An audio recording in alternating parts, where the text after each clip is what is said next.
Andrés, bueno, en fin, un auténtico placer tenerte aquí. José, ¿cómo estás? Hola, ¿qué tal? Muchísimas gracias por invitarme. Primero de todo, ¿qué le lleva a un médico a especializarse en psiquiatría? ¿Por qué esa especialidad? A ver, yo lo tenía muy fácil, lo tenía en mi casa. Mi padre era psiquiatra, mi madre psicóloga, creo que estaba vendido ya de nacimiento. Y luego disfrutaba yo mucho de correr por la consulta de mi padre y ver un poquito. Y es verdad que el periodo que hice en Harvard fue sobre todo en cirugía. Hice trasplantes hepáticos, renales, neurocirugía, hice mucha cosa, pero luego rápidamente me trasladé a Londres, donde me formé como psiquiatra y disfruté mucho de mi trabajo allí. Y luego me vine a Mallorca porque aquí se vive mejor. ¿Cómo fue la experiencia en Londres? Cuéntanos. Que esto de llegar allí y trabajar en un campo como la psiquiatría. Pues la verdad es que, la verdad es que para mí fue muy interesante, fue una experiencia muy agradable porque en Londres funciona mucho con protocolos, entonces automáticamente cuando te integras en los protocolos, sí que es verdad que tienes que tener un nivel de inglés que te puede permitir comunicarte y luego te ponen unos pasos determinados, que es que para ser psiquiatra tienes que pasar unos exámenes. Y es verdad que la formación que recibes ahí es muy interesante porque te hacen rotar mucho entre hospitales. Entonces te hacen hacer todas las especialidades. No solamente haces psiquiatría de adultos, tienes que hacer psiquiatría infantil, psicogeriatría, entonces psiquiatría enlace, que es la que haces en urgencias. Y la verdad es que pues a mí me gustó mucho mi experiencia, trabajé también en hospitales privados muy conocidos y luego haces mucha investigación. Yo hice un máster en investigación y teoría en psiquiatría donde hice una tesis sobre la genética molecular del Alzheimer. Por aquel entonces Londres te da muchas oportunidades tanto de formarte clínicamente como formarte a nivel de investigación. Vuelves a Mallorca, fundas el Instituto Carbonell. ¿Qué implementas de esa formación internacional?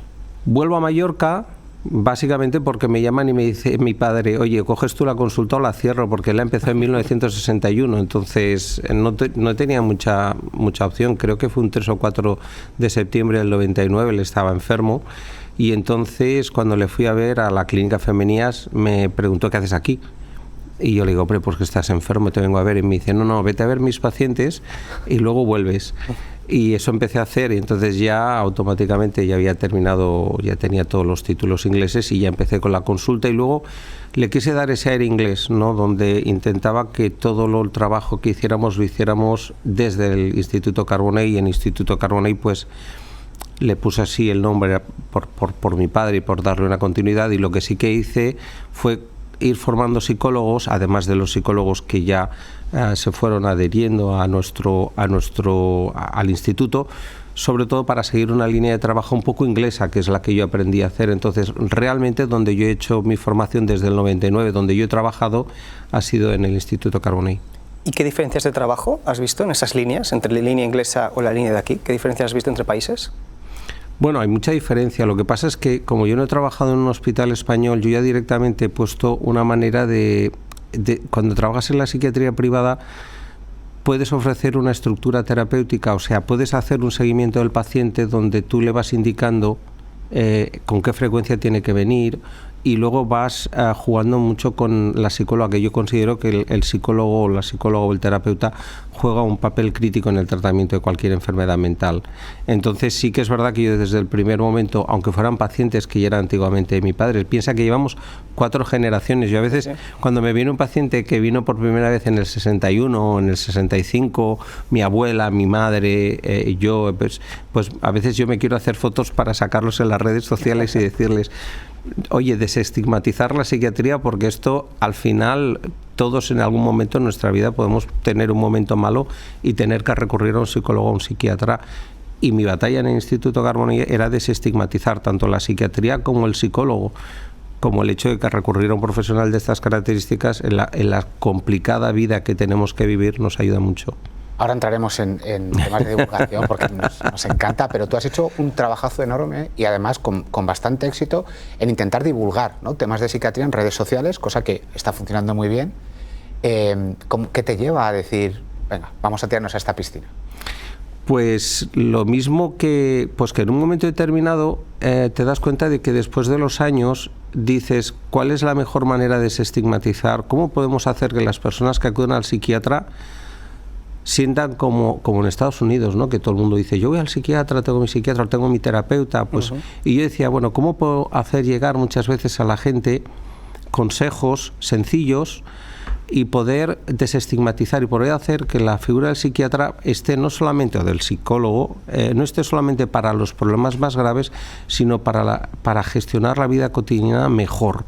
¿Sabes? Yo creo que el hecho, yo siempre recomiendo, hay que tener en la vida lo que dicen los americanos, hay que tener un abogado, un banquero y un psiquiatra. Y es verdad que muchas veces eso te facilita la vida, o sea, es verdad que puede uno intentar solucionar sus problemas legales por su cuenta, normalmente cuando hacemos de abogados la cagamos. Correcto. ¿Verdad?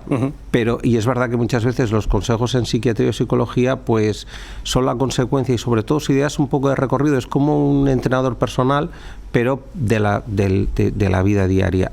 Eso me llevó muchas veces, me llevó a empezar a hacer esos vídeos que por algún motivo que solamente los algoritmos saben, pues la verdad es que ha tenido mucho recorrido tanto en TikTok como en Instagram. Y a día de hoy sigue estigmatizado todo este tema, es decir, Sí. el ir al psiquiatra, sobre todo el psicólogo quizás, pero ir al psiquiatra, uno lo asocia un poco de, hablando en plata y mal, uno está loco. Pídele a un paciente tuyo que te ponga 5 estrellas en Google. Correcto. Bueno, no, toca ver cómo no, es que tampoco ¿Y quiero... cómo lo cambiamos esto? Aparte con la divulgación... Yo creo que, ¿cómo lo cambiamos? Estamos en ello. Yo creo que poco a poco las nuevas generaciones se dan cuenta de que el apoyo psicológico y el apoyo psiquiátrico, pues que no los psiquiatras lo único que hacemos es medicar, y que es verdad que los psiquiatras y los psicólogos trabajamos de la mano. Yo me apoyo muchísimo en el trabajo del psicólogo. Y que realmente lo que hacemos es ayudar a que la gente esté mejor. Es que tú lo piensas, la primera pregunta que nos hacemos por la mañana es ¿qué tal has dormido? Y el que ha dormido bien, ¡qué suerte! Entonces muchas veces no nos damos cuenta de que el día a día nos lleva a un límite en el que todo lo que hacemos es poco, siempre podemos hacer algo más. Entonces eso nos hace...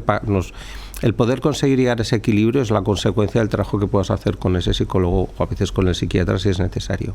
¿Qué pasa con esta hiperactividad? Que estamos todos, que parece que tenemos que hacer 150.000 cosas y al final acabamos diciendo, es que no me da la vida. A ver, la verdad es que es la vida misma. Muchas veces nosotros estamos educados en una cultura, la del éxito, de que tenemos que ser los mejores profesionales, tenemos que ser los más famosos, y somos víctima de esto. Yo comentaba que fuera antes que Joana, la que me prepara el café por las mañanas, me dice, ¿qué, Doc? ¿Cómo se presenta el día? Y yo le digo, bueno, un poco estresado. Y me decía, no haber estudiado. Me dice, no haber estudiado. Y digo, bueno, pues... la verdad es que tiene su punto, porque es verdad que nosotros estudiamos y si tú te fijas, siempre queremos saber más, siempre queremos hacer más, siempre, si hemos hecho un libro, queremos hacer 2, si queremos...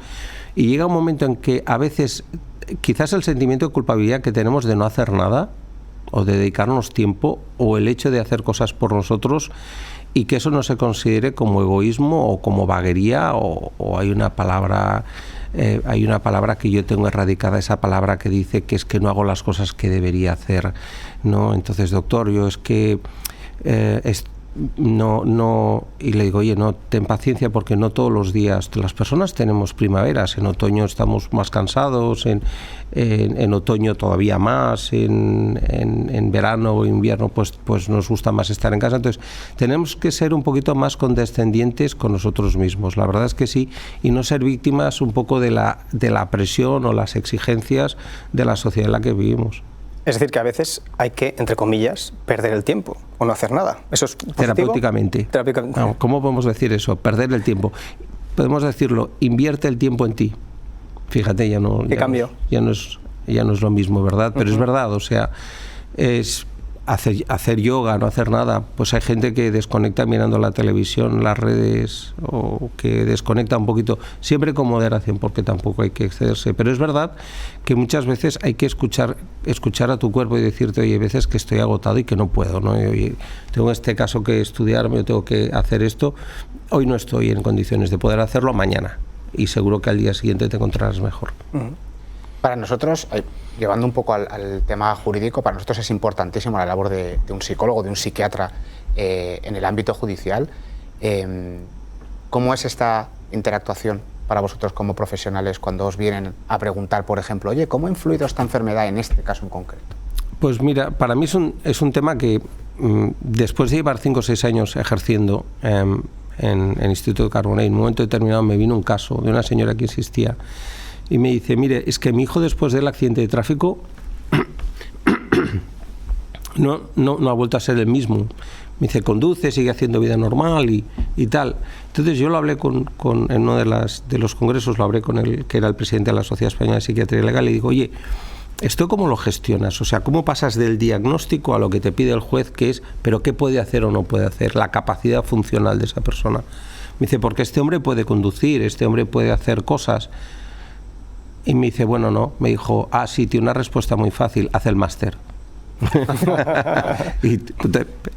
Hice el máster en Psiquiatría Legal y Forense en la Complutense y luego te das cuenta de una cosa, de que el diagnóstico es una palabra que no necesariamente está vinculada a lo que el juez necesita. Nosotros somos asesores, pero nosotros tenemos que explicarle, efectivamente sí puede conducir, pero va en dirección contraria.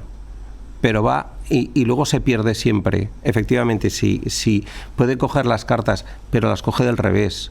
O efectivamente, si tienes un trastorno mental, tiene una depresión, pero ¿cómo le afecta esta depresión? ¿Realmente qué es lo que puede hacer o qué no puede hacer? ¿Y cómo puedes demostrar que esa enfermedad, demostrar de manera efectiva, no especulando? Hombre, es que yo considero que posiblemente, no, sin especular. Tienes que intentar, lo que yo digo es demostrar el carácter. O sea, muchas veces en psiquiatría lo que no puedes decir es, oiga, pero ¿este hombre puede cuidar de sus hijos?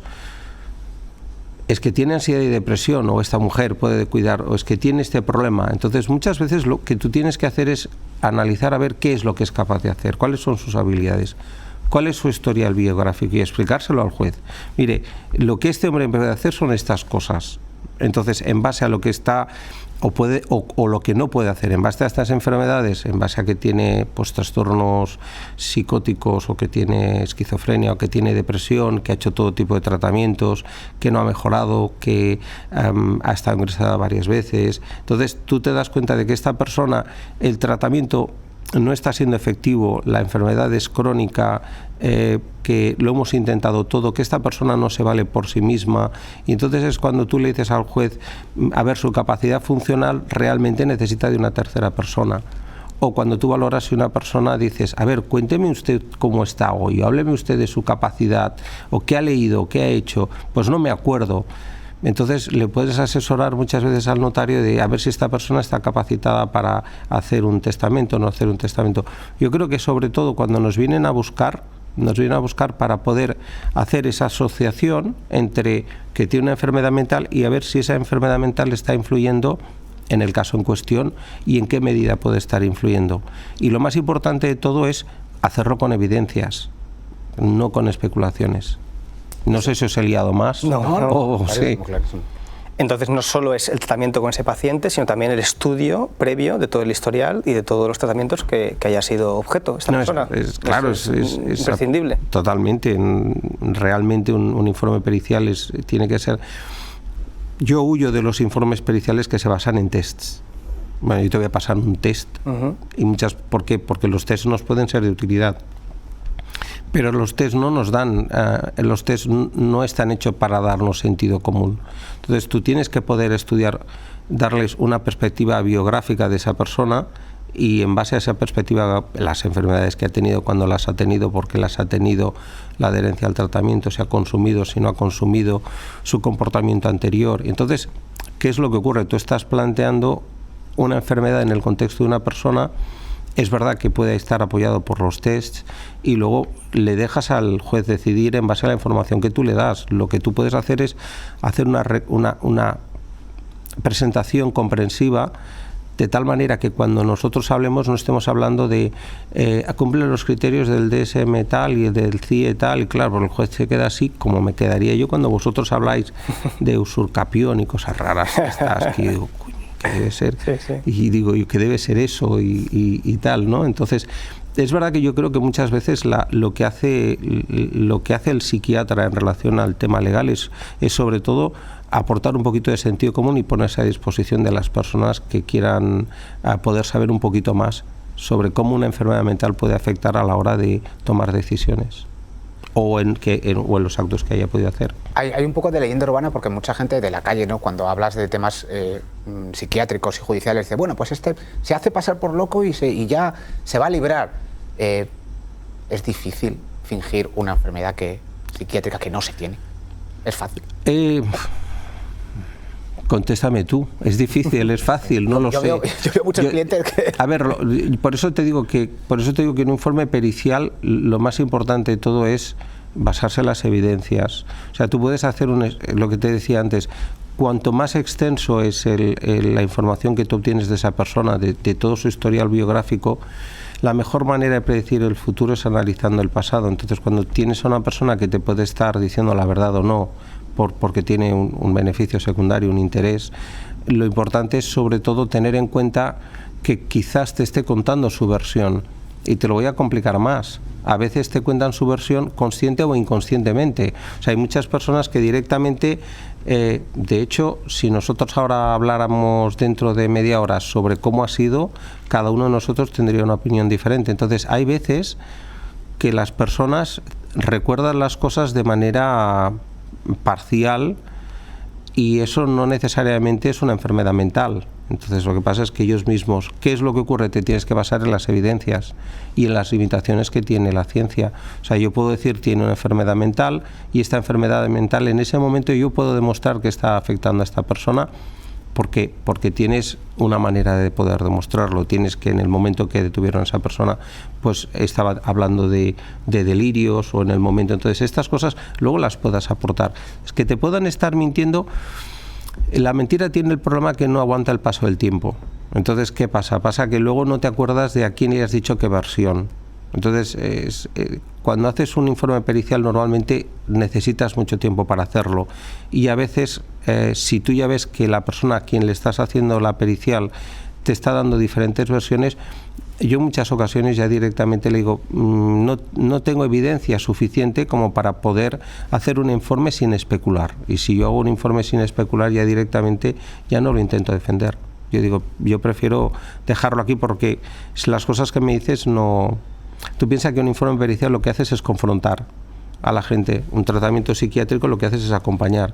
Si tú confrontas a una persona y te empieza a dar versiones y tal, pues entonces en el ámbito de cuando haces como perito, cuando te buscan como perito, la verdad es que muchas veces si te vienen ya que se contradicen y con diferentes versiones, ya directamente dices, con esta información yo no puedo hacer un peritaje.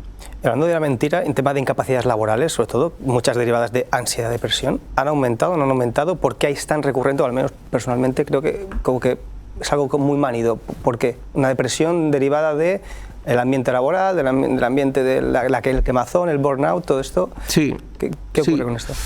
Bueno, lo que ocurre es que la gente, efectivamente, sobre todo después de la pandemia, la gente está muy quemada, la gente está muy mal. Muchas veces los recursos de poder ir al psiquiatra, al psicólogo hoy en día es complicado. Hay una falta de recursos muy importante. Entonces la gente efectivamente no puede, muchas veces te lo dice, doctor, no puedo más. Le digo, tienes 40 años, tienes 37 años, o sea, tú te vas a recuperar más pronto más tarde. Entonces es verdad que es muy importante recurrir a un buen tratamiento psicológico psiquiátrico y luego también es una lucha en consulta el hecho de hacerles ver a la gente que, a ver, yo no te puedo hacer un informe de una incapacidad por un trastorno tratable. Luego tienes que tener en cuenta que muchas veces tiene que ser trastornos graves, recurrentes, que no responden al tratamiento, que afectan claramente, y todo esto tienes que poder demostrarlo. Entonces, por eso, de alguna manera, es verdad que la gente te viene desesperada diciendo, es que así no puedo. Y tú lo ves y dices, es que así no puedes, pero tampoco quiere decir que dentro de un año, 2 años o 3 años no estés en condiciones de poder hacer vida normal. En tus vídeos hablas mucho del cansancio emocional, de la sobreexigencia y del vacío que dejan, ¿no?, la falta de vínculos reales. ¿Realmente vivimos así de desconectados? Yo creo que hay un antes y un después, disculpadme. A ver, el COVID nos cambió a todos. O sea, cambió la generación de cristal que nosotros hablábamos antes, todos los adolescentes, las relaciones entre las personas. Ahora te diré cuántas personas se conocen en el bar y cuántas personas se conocen por las aplicaciones. Entonces, es verdad que cada vez más te encuentras que hay una dificultad. A ver, hemos dejado de socializar durante 1 año y medio, durante 2 años, y ahora estamos volviendo a cogerle otra vez el ritmo. La sociedad cambia, ahora la mujer tiene un papel mucho más predominante de lo que tenía anteriormente. Entonces es verdad que está cambiando la manera de relacionarse entre las personas, y eso sí que es algo que muchas veces yo digo que la realidad va por delante de los psicólogos y los psiquiatras. O sea, nosotros vamos descubriendo pues que efectivamente te encuentras muchas veces gente mucho más feliz sola. Te encuentras mucha gente mucho más feliz teniendo amigos especiales. Cada uno en su casa, nos vemos solamente en determinadas circunstancias, nada de eventos familiares, nada de buenos días, buenas noches, nada de aquello de los roles típicos que hemos vivido siempre o que todavía nuestra generación mantiene, que es el típico a la familia, que están todos juntos. Yo creo que todo está cambiando y forma parte de la evolución de la vida que estamos viviendo. ¿La soledad es una epidemia silenciosa? Yo veo muchísima gente feliz, sola. Es más, muchísima. Ahora, ¿qué es lo que ocurre? Es un término que tendría que analizar. Persona a persona, caso a caso. Es verdad que hay muchísima más gente sola. De hecho, yo oí las noticias de este hombre que encontraron, que después de 15 años pues se había quedado allí solo y nadie se dio cuenta. ¿Es una epidemia silenciosa? Pues te diré que te diría que sí, a bote pronto, pero si es que lo que estamos buscando muchas veces la gente es estar solos y hacer lo que nos apetece. O sea, si yo tengo que decir los planes que tengo que hacer esta noche, antes era lo que mis hijos o mi mujer, y ahora es lo que a mí me apetece. Y a mí me apetece ir al fútbol, no me apetece ir con tus amigas, o no me apetece ir, o a ella te dice que no le apetece. Entonces la negociación entre un hombre y una mujer se convierte en algo un poquito más complicado. Entonces de allí que muchas veces las relaciones de pareja también. Entonces cuando tú me dices es una epidemia, es una epidemia hasta cierto punto muchas veces buscada. O sea, hay mucha gente que prefiere estar solo que no tener que aguantar a otra persona, y le gusta mucho más la compañía de un perro, un gato. Pero es verdad, o sea, la realidad es que el cómo van a ser las cosas dentro de 5 años no lo sé. Pero es verdad que hay muchísima más gente sola. Que luego esa gente sola luego va perdiendo, se va aislando y va perdiendo ese network y ese contacto de gente, y que luego en un momento determinado, cuando ya no pueden valerse por sí mismos, esa epidemia se puede llamar epidemia. Entonces sí que es un problema. Efectivamente, eso es un problema social, que es una realidad. Sí, ¿hasta qué punto el tema de las pantallas nos influye a día de hoy? Porque has dicho que hay como un antes y un después del tema del COVID, pero a día de hoy el tema de pantallas, es decir, estás siempre con una pantalla delante, ¿cómo nos influye? A ver, ¿cómo nos influye? Pues es una pregunta muy interesante, porque si os fijáis, vosotros tenéis el iPad, todos tenemos el móvil, estamos pegados al móvil. Nuestros hijos están pegados al móvil. Sorprendentemente, cuando les llamamos nunca lo cogen. Bueno, de esto, perdón, pero podemos hablar de la gente que tiene generaciones de fobia a hablar por teléfono. Esto lo he escuchado, no sé si es algo, pero también. Me parece un poco... Yo tenía un paciente que me dijo que se comunicaba con sus hijos por bizooms. O sea, pero es verdad, o sea, la gente muchas veces, o cuántas veces me han dicho a mí: doctor, usted tiene que ver mi estado de ánimo siguiendo mi Instagram. O mi psiquiatra me diagnostica según lo que subo en Instagram o en TikTok, ¿no? O las historias que hago. A ver, está el lado adaptativo de las pantallas. Intentan poner límites a los adolescentes en diferentes países. Pues en China dicen que solamente puedes utilizar 1 hora el TikTok, o en algunos países dicen que hasta una edad determinada, etcétera. El problema que nosotros tenemos es que la realidad y las normativas van a diferente velocidad. Hoy en día, si tú quieres coger a alguien que trabaje para ti, tiene que dominar la inteligencia artificial, tiene que saberse manejar perfectamente con Mac, con todos los programas, etcétera, etcétera. Entonces, esa persona tiene que trabajar con pantallas, tiene que saber manejar Instagram, TikTok y todas las redes sociales, LinkedIn, tiene que saber manejar todo esto. Pero ¿dónde ponemos el límite?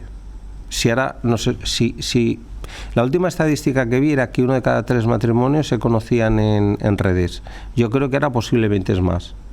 Entonces, si tú las ves que están haciendo así y les dices, ¿qué haces? No, estoy haciendo match con alguien en las redes. Entonces, la realidad de las pantallas pues es un problema. Hay un porcentaje de personas que tienen una predisposición a la adicción y se engancha pues a los videojuegos, que es un gran problema, o se engancha aquí, por ejemplo, en Mallorca tenemos está Ciber, el proyecto Hombre, que hace una labor increíble para educar a las familias e intentar controlar esa extraordinaria adicción, porque se enganchan y luego a partir de ahí la cosa puede ir a otras adicciones y luego empiezan las apuestas y luego empieza el juego y luego empieza... muchas veces todo empieza con el tema de la pantalla, pero yo siempre lo digo, es muy fácil dar ideas, pero luego ponerlas en prácticas es muy complicado. Claro, es que en práctica hay personas corrientes que indican, bueno, vamos a utilizar esto en entornos laborales, en entornos productivos, pero luego en el entorno personal vamos a limitar o vamos a no utilizar pantallas. ¿Esto tiene sentido o es posible? ¿Quién? ¿Es realista? ¿Quién lo hace? La verdad, de vosotros que conozcáis. Yo no lo hago. Vale, ¿quién ha venido aquí sin el móvil? Es imposible. O sea, entonces nosotros tenemos que tener sentido común a la hora de ponerle límites, sobre todo cuando podemos poner límites, porque pues es verdad que quitarle las pantallas o dejarles pocas horas, sobre todo antes de dormir. Pero una de las cosas que los psiquiatras no preguntábamos antes, y ahora sí preguntamos, es cuántas horas de pantalla hace el chaval, porque es verdad que muchas veces, claro, pero es que y el FOMO, y si no tienes pantallas y todos tus amigos o las clases te dice lo que vas a hacer en clase a través de las redes sociales. O sea, de hecho, lo que hablábamos nosotros de qué es lo que yo hago, yo trato las adicciones a las pantallas por video WhatsApp. Antes por Skype, pero me lo han quitado. Entonces entonces muchas veces dices, es como es un poco es la realidad que nos ha tocado vivir con sus complejidades. Hablando de tus redes, tus publicaciones tienen un estilo súper directo, que yo creo que es parte del éxito que tienen. Hay una que me gusta mucho, que es: no esperes nada de nadie y no te dolerá cuando desaparezcan. ¿Por qué crees que este tipo de mensajes conectan con la gente? ¿Realmente estamos todos en este...? A ver, cuando yo hago un vídeo, nunca sé el que va a funcionar, es increíble. O sea, nunca sabes no lo sabes. O sea, cómo saludar a tu ex en TikTok o... Pero esto me lo guardo, te voy a decir un asterisco porque esto me lo tienes que contar. ¿Cómo saludar a tu ex? No. Muchas veces todo viene de frases que me dicen en consulta, todo. Entonces yo cojo una frase en consulta o por ejemplo, ahora me decían, oye, tienes que hacer una sobre los princesos. Y yo digo, pues a ver, ahora he subido un nombre sobre algo que se queja mucho las mujeres, que los hombres son muy básicos. Entonces, yo intento acercar, que es ese trabajo de desestigmatización, intento acercar la psiquiatría incluso a las cosas cotidianas. Por ejemplo, el no esperes nada de nadie. Muchas veces, jugando con el gran problema que son las expectativas, si tú esperas mucho de que esa persona va a cumplir todo lo que te dice, o si tú esperas que tanto lo que tú dices como lo que la persona te dice y que luego en ese momento esa persona te falla, pues entonces es cuando vienen muchas veces las depresiones, el ghosting. La gente desaparece en las redes, está a la orden del día. Es el hecho de que muchas veces nosotros queremos dar una imagen en las redes sociales que no es lo que realmente es, y luego esas personas, cuando ya han tenido 2 o 3 citas, dicen, uy, van a descubrir que yo no soy quien parezco ser, entonces prefieren desaparecer, o literalmente se ha vuelto muy de moda el hecho de... Entonces, no esperes nada de nadie, es un poco una manera de protegerte. Si tú no esperas en la vida, si tú no esperas nada,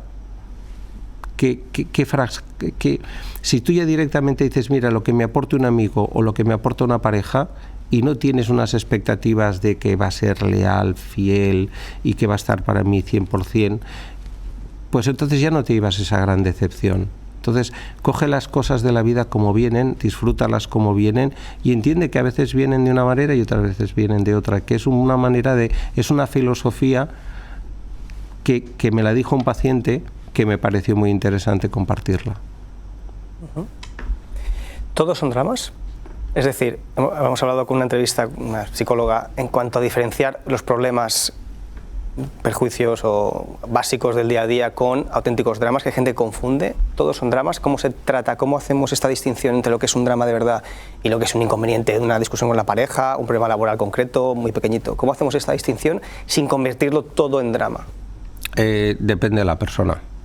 Hay personas que te dicen, a ver, no dramatices, y está enfrente de una situación, o dramatizar. Cada persona tiene sus mecanismos de enfrentarse a la vida. Entonces hay personas que su mecanismo de enfrentarse a la vida es dramatizando las cosas, pero esos son sus recursos, es su capaz de gestionarlo. Ahí tiene la posibilidad de ir a un psicólogo o que le pueda ayudar a tener más mecanismos de defensa, o de defensa no, más mecanismos de gestión, y esa persona puede ir evolucionando. Pero no es menos cierto que cada persona es diferente. Entonces hay veces que la gente tiene la necesidad de dramatizar para llamar la atención, pero yo no lo veo. A veces hablaba en un vídeo de los gritos silenciosos, ¿no? Que es cuando esas personas a veces se callan y realmente están viviendo un drama y no lo comparten, por el hecho de que la gente no piense que siempre están hablando de dramas. La vida es complicada. Vivimos una situación que siempre nos están pasando cosas, y si lo pensáis, no estamos preparados para las pérdidas.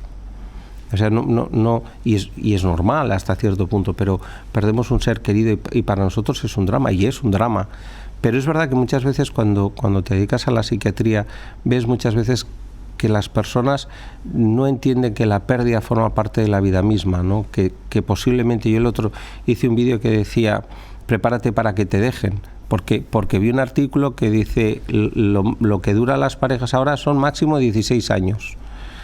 Entonces, me contaban que en México ahora hay, que esto mexicano me puede llevar la contraria, pero que hay unas cartillas de matrimonio de 2 años, prorrogable a 5 años, o sea, que ya de entrada tú tienes que tener en cuenta que muchas veces uno de los consejos que yo le doy a mis pacientes cuando conocen a alguien es preguntarle, tú así como quien no quiere la cosa, pregúntale cuánto le suelen durar las parejas, para saber si tú tienes fecha de caducidad o no.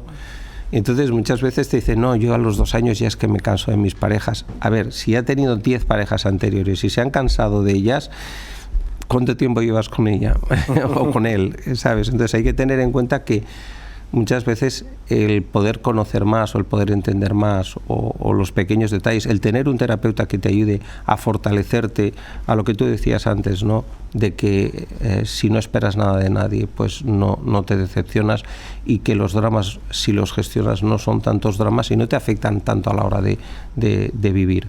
Uh-huh. ¿Y terapia, ahora que has hablado del tema de pareja, terapia de pareja, tiene sentido hacerlo o no tiene sentido? Total. Total, hoy en día el problema de la comunicación entre las parejas es brutal, y más con los tiempos que vivimos. Yo diría que a ver, voy a decir algo atrevido, yo recomendaría a todas las parejas que hicieran terapia de pareja para mantenerse bien, porque nosotros, a vosotros, si has tenido hijos, os vino un manual de cómo manejar un hijo, ¿no, verdad? Tampoco nos viene un manual de cómo hacer funcionar una pareja. Entonces, la pareja se tiene que trabajar, hay que trabajar el hecho de que, por ejemplo, tú tienes que saber cuáles son las inquietudes que tiene la otra persona, cuáles son las tuyas, tu manera de pensar, y a medida que vas pasando más tiempo juntos, el ir pudiendo crear un ambiente de comunicación en el cual podáis los dos evolucionar. Pero ¿por qué la gente espera a que la relación de pareja vaya mal para ir a una terapia de pareja? O sea, nosotros vamos a un higienista dental para mantenernos dentro de un cierto... Entonces, a mí me parece que muchas veces los psicólogos no recurrimos al psicólogo con suficiente antelación, perdón. O sea, abogas más por una cultura de la prevención incluso, ¿no? Como se hace en otras disciplinas, como en nutrición, como en ejercicio, como abogacía, ¿no? Totalmente, totalmente. Tienes por qué acudir al profesional cuando tienes un problema, trabájalo antes de que lo tengas. A ver, es que la vida se nos está complicando. O sea, se nos ha abierto de repente los que somos analógicos, se nos ha abierto la dimensión digital. O sea, el otro día estaba leyendo que se cierran discotecas en Francia porque los adolescentes ya no van a discotecas. Digo, a ver, que luego te puedes creer estas cosas o no, pero es verdad que muchas veces en las relaciones de pareja, cuando tú ves que las relaciones de pareja sufren y muchas veces fracasan, y tú quieres que realmente funcione y tú quieres poner de tu parte y te dicen aquello de se lo he dicho 1000 veces y no me entiende, dices, oye, si hay algo en lo que no estáis de acuerdo, acudir a un profesional antes de que la situación se haya deteriorado mucho. Una relación de pareja hay que cuidarla mucho desde el primer día. O sea, el hecho de que una persona te dedique su vida, su tiempo, se preocupe en exclusividad por ti, eso es algo que muchas veces nos olvidamos de valorarlo en su justa medida. O sea, tanto uno como el otro. Entonces yo creo que si nosotros nos preocupamos de que la otra persona, de las inquietudes de la otra persona y que de la otra persona esté bien, y que nosotros le estemos aportando a esa persona lo que esa persona espera de nosotros, es muy importante, es una responsabilidad. Si te fijas, nos dejamos llevar muchas veces por la inercia. Ya somos pareja, ya estamos casados, ya estamos... No. Las relaciones hay que cuidarlas y ahora más que nunca. Parece que está de moda, según en qué generaciones has hablado de la generación de cristal, ¿no? Pero para ellos como que tienen mucho más normalizada la terapia, el ir al psicólogo, al psiquiatra y tal, pero también está como lo tienen muy en boca el aprender a soltar, ¿no? El no luchar por las relaciones, como tú decías ahora, sino, bueno, pues a la primera que hemos hablado 2 veces del problema, si esto no se soluciona, pues no eres la persona que tiene que estar conmigo. Son una generación que tienen es una nueva generación que nosotros tenemos que aprender de ellos y aprender a gestionarlos. O sea, si toda esta generación de 14 y 16 años que las relaciones de pareja lo gestionan por culpa del COVID a través de las redes sociales, que supuestamente son tan frágiles y son que no tienen la determinación o no tienen la ambición, si todas estas personas tú les das un entorno adecuado, te das cuenta de que son unas personas extraordinariamente capaces en otras áreas y en otros entornos. Entonces, podemos llamarles generaciones de cristal los que somos analógicos, los que llevábamos los que teníamos tocadiscos, DVDs, me atrevo a decir, o sea, todas estas personas que éramos los que hay que sacrificarse, la letra con sangrienta, todo esto ya no entra en la cabeza de... Tú coges a un chaval, le hables de estas cosas y no te entiende, pero a este chaval tú le das un proyecto de poder hacer cualquier cosa, se coge el iPad, abre ChatGPT y se adapta a tu puesto de trabajo con un ordenador 100 veces más rápido que nosotros. Entonces, ¿quién es de cristal?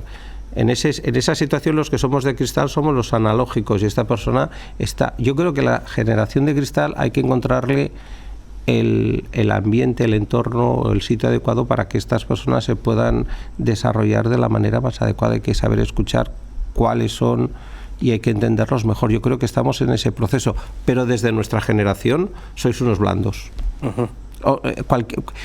Trabaja más, o haz lo que yo te digo, o cumple las 8 horas. Mi tiempo, yo ya... Sí, o ya habría dicho, eres un blando, dejan los trabajos. Bueno, hay que entender, yo creo que hay que entender más a la generación. Y ellos mismos dicen, ¿por qué me llaman generación de cristal? Si yo te he solucionado en 1 minuto lo que tú no has podido solucionar en mucho tiempo, este problema que tenías en el ordenador, yo te lo he solucionado en 30 segundos. Entonces, hay que adaptar a esta generación y ellos mismos van a ir creando su propio... Ya les tocará a ellos lidiar con la próxima generación, que no sé cómo la llamaremos.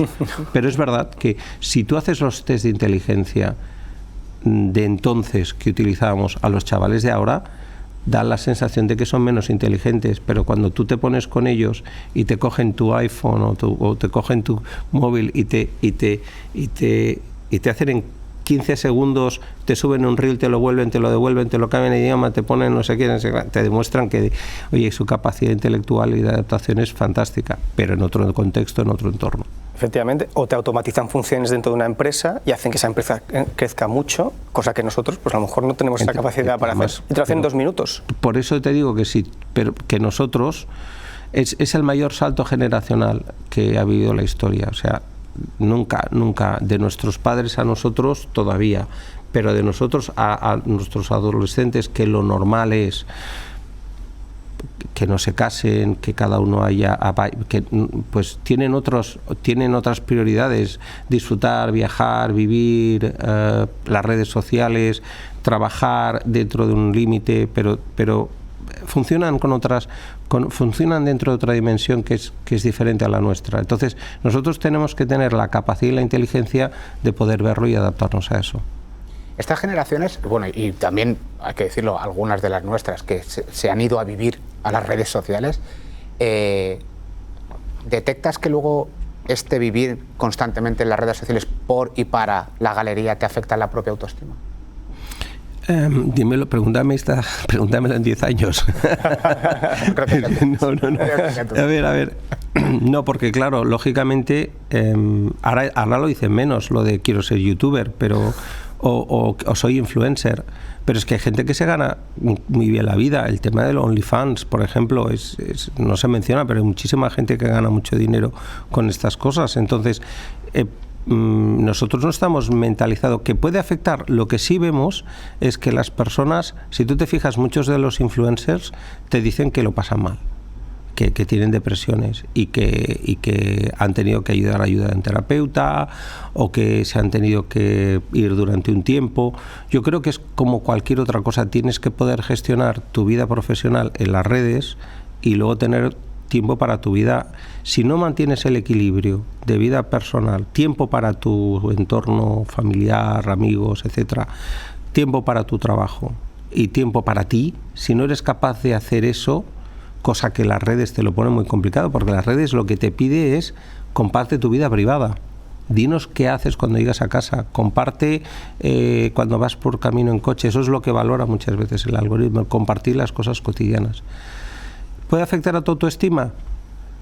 Lo que sí es cierto es que hay una batalla por el like entre los adolescentes y que esto supuso un gran problema. Hay un incremento de ideación suicida muy importante, incluso de suicidios como consecuencia de la aparición del social media, de todo lo relacionado con esto. Y es un problema porque siempre te estás comparando con la persona que tienes al lado, a ver si su Instagram es mejor o la foto, o está más, o llegar un poquito más allá con las fotos o cuántos seguidores tienes.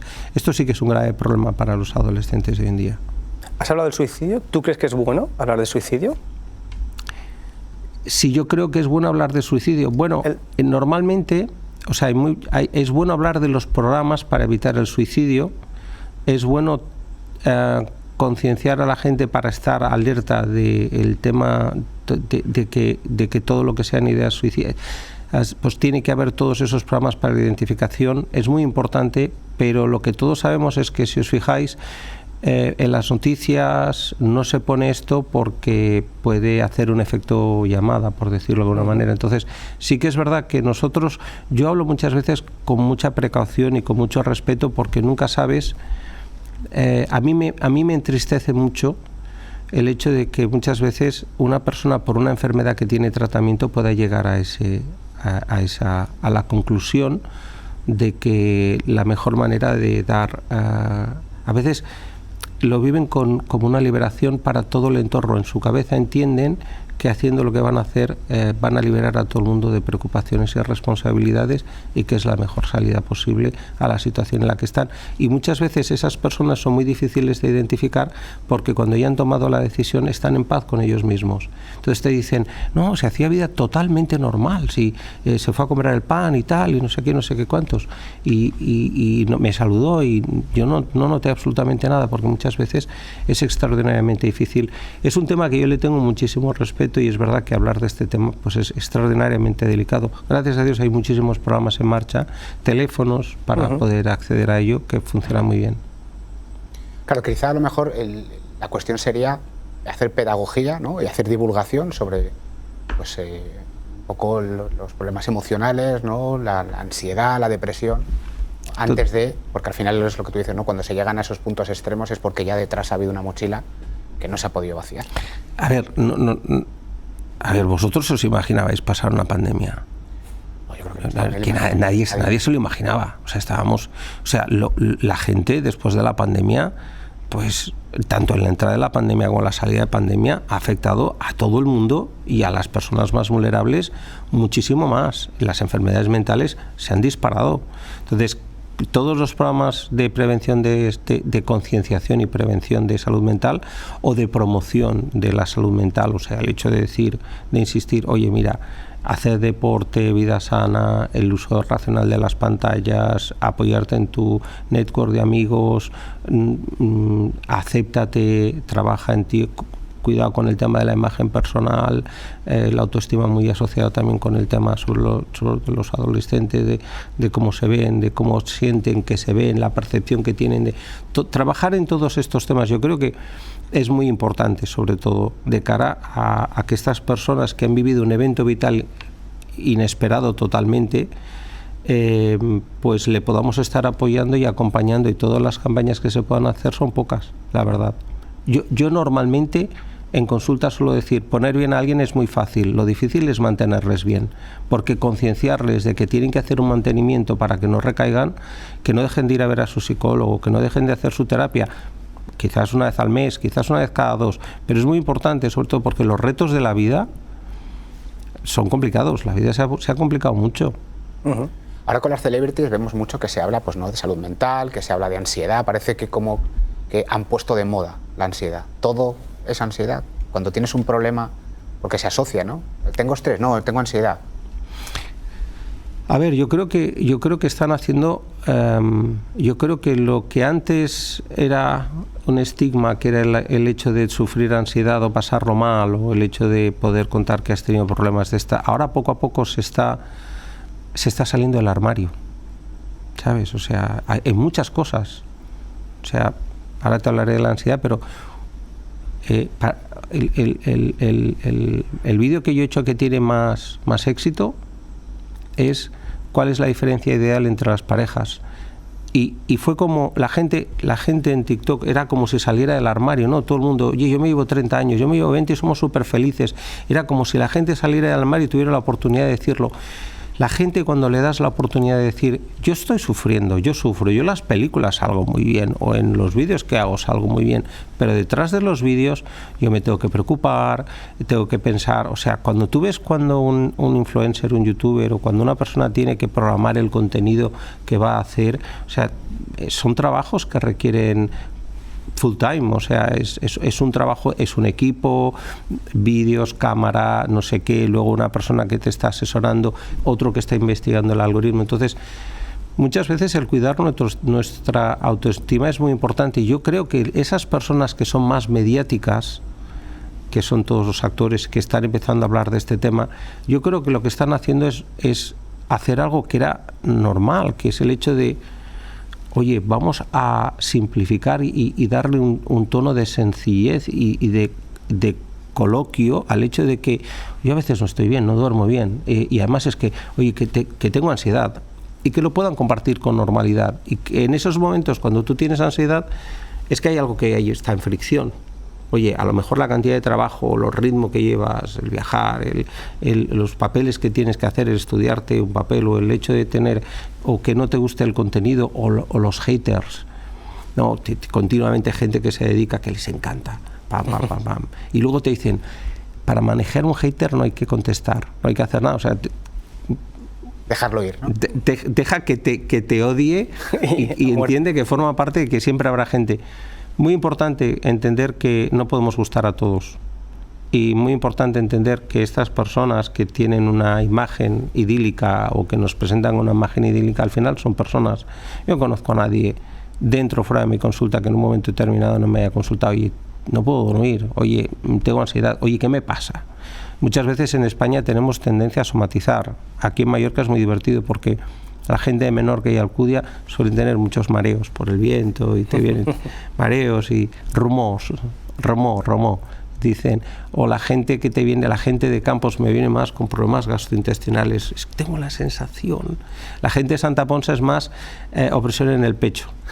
Opresión. La de Palma es un poco de todo. La de Palma ya te viene con el chat GPT directamente y te dice, mire, doctor, tengo el diagnóstico de tal, y la medicación que usted me tiene que dar es tal, y quiero hacer este tipo de terapia cognitivo-conductual, y quiero tal y cual.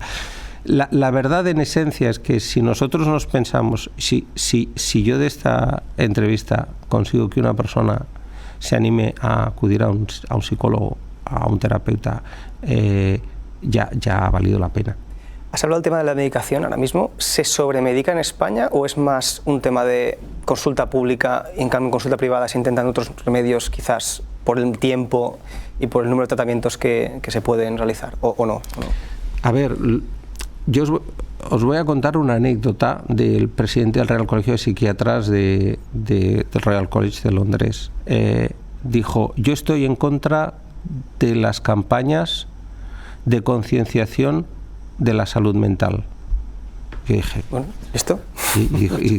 Y yo, ¿cómo?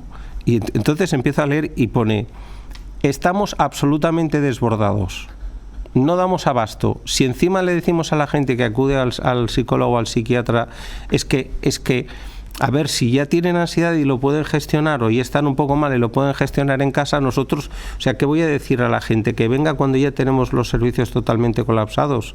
Entonces, ¿qué es lo que ocurre? Lo que ocurre muchas veces con el tema de la psiquiatría es que, es verdad, los profesionales que nos dedicamos a gente que tiene problemas de salud mental, sufrimos mucho, todos tenemos que tener nuestros hobbies, nuestros terapeutas, es igual que vosotros, o muchas veces yo hablo de los periodistas que están allí en la Dana, pues yo decía, oye, ¿quién se ocupa del periodista que está viviendo o que está continuamente cada hora repitiendo los dramas? ¿Quién se ocupa a veces de esas personas o de la persona que cuida a una persona que está mal? ¿Qué es lo que te quiero decir? Al final lo que nosotros buscamos en esencia es simplificar las cosas y ser conscientes de que tener apoyo, encontrarnos mal, no es normal. Si con la ayuda de un psicólogo o la ayuda de un terapeuta no mejoras, está el psiquiatra que puede echarte una mano y puede acelerar. La medicación utilizada con conocimiento y con sentido común es muy útil. Y lo puedo decir por experiencia porque cuando vienen pacientes que siguen viniendo, que vinieron a la consulta de mi padre en el 61, el otro día vi una que vino en el 65, y te vienen por décadas. Luego lo ves que viene en el 70 porque se casa y se le dio enseguida, luego los 80 porque ha tenido una hija que se está divorciando, luego los 90 porque tiene que dejar su trabajo y retirarse, luego viene en el año 2000, entonces tú tienes una perspectiva longitudinal un poco. Entonces, ¿qué papel juega la medicación? La medicación juega un papel muy importante y puede utilizarse con conocimiento para ayudar que esas personas que en un momento determinado los eventos de la vida les llevan a que se pueda producir en el cerebro un estrés, una alteración de las hormonas. Tenemos a muchos profesionales hablando de los neurotransmisores, la famosa serotonina, el cortisol y todas estas cosas. Aparte de la terapia, que es fundamental, la medicación puede jugar un papel muy efectivo y cuando llevas tratadas 4 generaciones, la verdad es que dices, a ver, hay mucha estigma con el tema de la medicación, pero es que es lo que los pacientes te lo dicen. Doctor, si no me hubiera podido tomar estas medicaciones cuando yo estaba mal, y no hubiera salido adelante. Entonces, es importante, ¿se está utilizando demasiado la medicación? Es difícil de decir porque no podemos comparar demasiado porque no habíamos vivido antes una pandemia. Entonces, la época post-pandemia hay mucha más enfermedad mental, se trata mucho más con medicación. Pues posiblemente sí, pero también todos los psicólogos están trabajando a full y hacen un trabajo fantástico y aún así, pues es verdad que la vida es complicada. Pero fíjate que has dicho que previamente a la medicación, un terapeuta, psicólogo, ¿no? Todo ese tratamiento y posteriormente ya, pues quizás... Depende de los síntomas que tenga y depende de lo que haya aguantado esa persona. Si una persona se quiere ir, o sea, ¿tú qué vas primero, al higienista dental o al dentista? Si eres una persona que está concienciada de que tienes un problema y que te quieres hacer una limpieza bucal, no vas porque tienes un problema. ¿Qué pasa? Vamos directamente cuando ya nos duele una caries. Entonces vas directamente al psiquiatra muchas veces, pero yo enseguida les pido que vean a un psicólogo, porque creo que paralelamente a que yo les pueda solucionar el problema de la caries, paralelamente el trabajo psicológico es muy importante. Entonces yo siempre digo, hay que parar antes la medicación que la terapia.